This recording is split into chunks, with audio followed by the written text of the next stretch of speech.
This is Vintage Media Millennial, and I'm having one of those days where I look at a news story and I think they wouldn't have done that in the media industry decades ago, because if they had done, there lots of things wouldn't exist and we'd be culturally poorer as a world.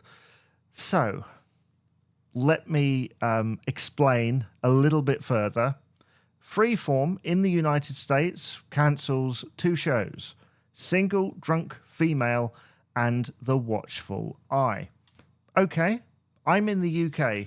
That shouldn't matter, right? But Single Drunk Female is on Disney Plus, or it was on Disney Plus, but I'll get to that in a moment, because in the UK, they have more mature shows on there. The Watchful Eye, from what I understand, was due to go on there, but probably isn't now because it's been taken off along with Single Drunk Female worldwide, everywhere, on all the streaming services. A day, literally less than a day, it's like 8 hours after the announcement that it was going to be cancelled. And I thought, this is terrible, because it signals another direction for all these companies that they all seem to be going in at the moment, right? It started with removals, and yeah, companies used to do that a lot on streaming services. They used to remove things, and that's fine. But now things are being written down, they're being written off, and things in large bulk, especially Disney. I mean, they took over 100 titles earlier this year. These two are just part of that giant pile, and Paramount Plus have also done the same recently, including a Grease-inspired series. I mean, that's one of the biggest brands, and they've taken off a series that is somewhat a spin-off of it. I haven't seen it, so I can't give you full detail. But this is a really bad precedent. And yes, I know it was started by Warner Brothers, but this is bad because it means that creatives can't trust those big companies anymore, because I could get a show greenlit by Disney, and then when it runs for a season, because the marketing might not be there, or it only runs for a few episodes and it's not really getting the viewership, right? They don't allow time for it to grow in any way. Perhaps it'll surprise them, be like a sleeper hit like in the old days. No, they just take it off the next day. And I feel like this is the first time this has happened. That's the soonest that something's been cancelled and it's gone. That is bad for performers. That's bad for everybody involved, because they'll just have this black mark on their CV where they can't show people what they've done.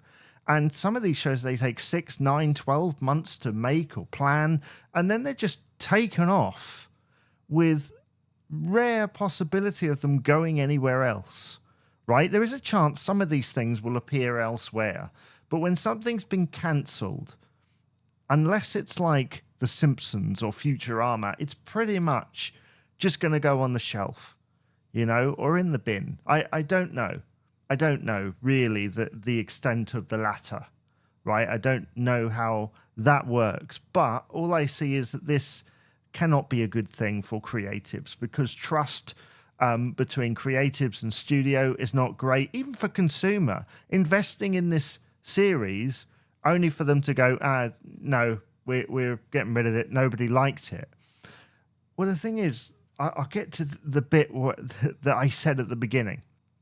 So imagine in the late 60s, if the moment that Star Trek was taken off the air, right, after 2 seasons, that somebody just went, no, nobody's watching, throw it in the bin, or, just write it off and put it somewhere else so that nobody can don't license it out for anything, just be done with it.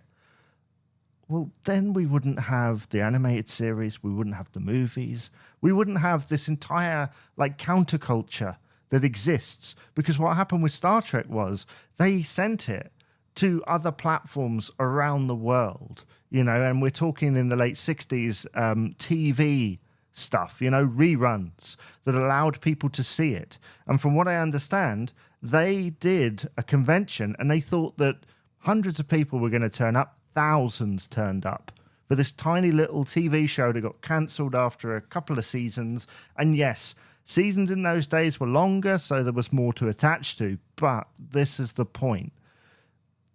If they hadn't have done that, people perhaps wouldn't have known, the companies wouldn't have known how popular it was. Then came the animated series. Then on the brink of Star Wars, the movies appear. Lots and lots of movies. But if they treated that property and many others like it that had a very kind of short run and then got cut out, cancelled, if they treated it like that, all that stuff wouldn't exist. And that's kind of sad, and that isn't the only example. Only Fools and Horses didn't exactly set the world alight when it first broadcast. Neither did One Foot in the Grave or many other sitcoms, especially sitcoms and comedies. They take time to think. Not every series can be a Not Going Out or a Last of the Summer Wine. Some are just like these slow burning things. But if you extinguish it before it's had a chance to flame, then it's just sad, really. Do tell me, what do you think of these removals? And do you think maybe they should take a leaf out of the book of executives from decades ago when it comes to this stuff? Instead of just chucking it off after it being cancelled, why not shop it around to networks? Maybe they're doing that. I don't know. But maybe release it on home media. Because I had a conversation with someone earlier today that said that Family Guy was cancelled and it was saved because home media was selling like hotcakes. Maybe they should do this. But let me know what you think in the comments below.